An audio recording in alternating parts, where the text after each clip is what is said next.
Hey, I live for dessert. Connie Welshon here, and today we are doing our dipped cookie dough balls.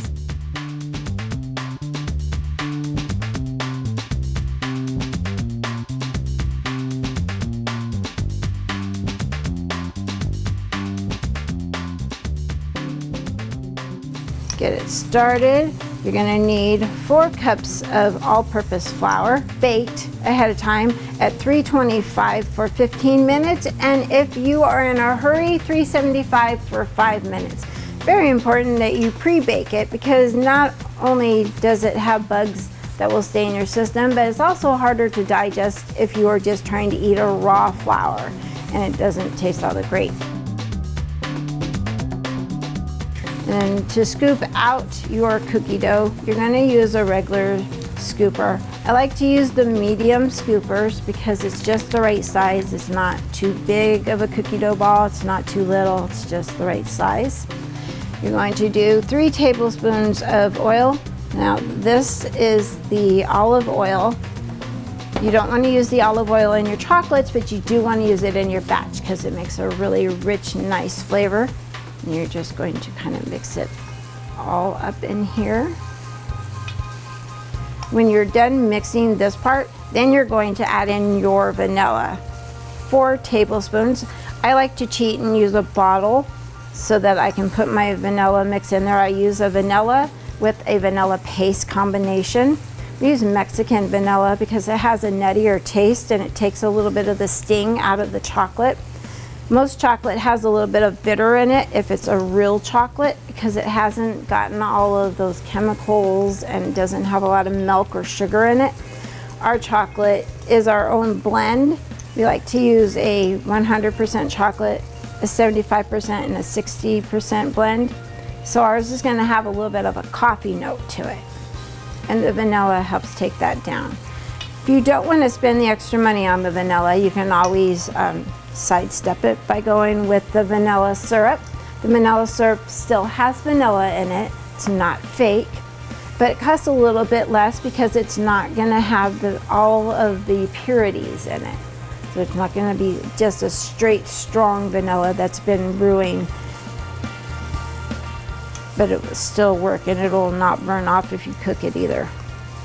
Once you get your cookie dough all going, and we're going to add in our vanilla. You're going to do 4 tablespoons of your vanilla.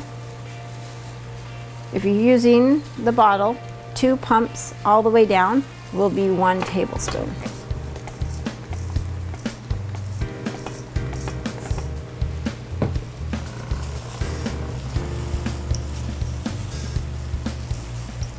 When you freeze your items in the freezer, you're going to want to put down some wax paper or some parchment paper on a pan. It's best to freeze your items on a metal pan because it will freeze faster and will freeze more thoroughly on your batches.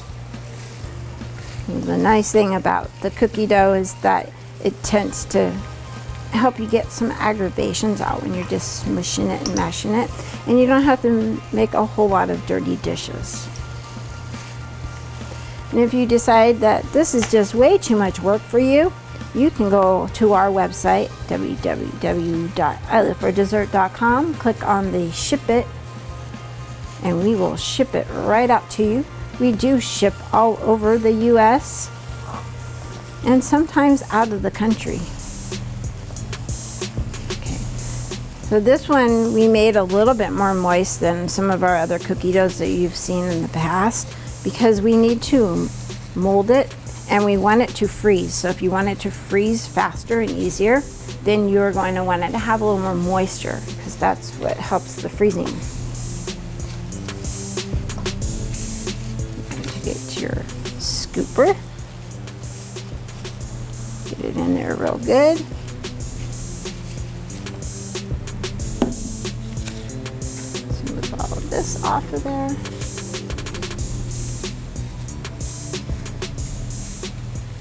Now this doesn't necessarily have to be this large. You can always go with a smaller pan.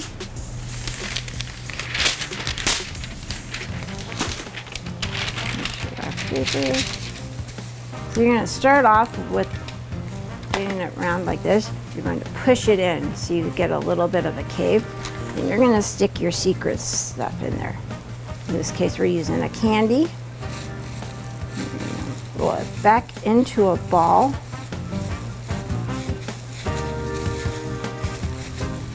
And then once it's frozen, then you're going to dip it in your chocolate. And it will solid up, and you'll put it back in for just a few minutes to let it freeze up even more so you can package it or plate it. And you're going to drizzle some white chocolate on top, and it's all done.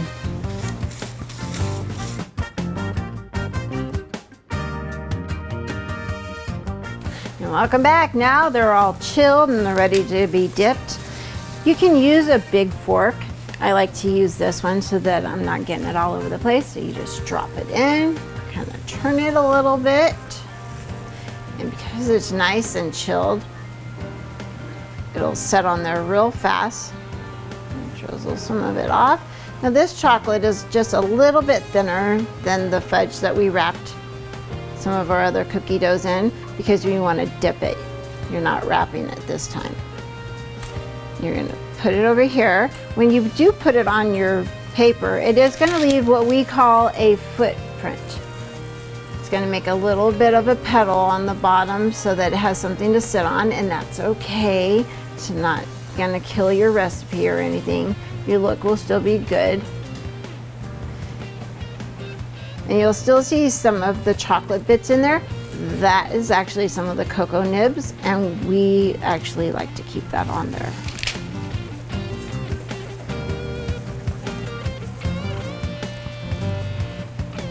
These are absolutely amazing.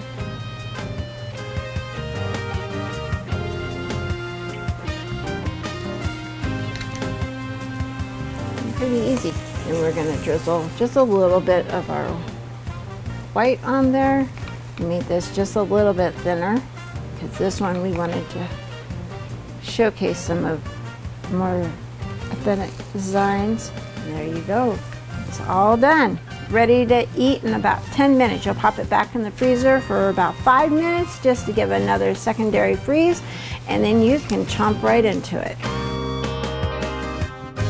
This is the dipped cookie dough ball.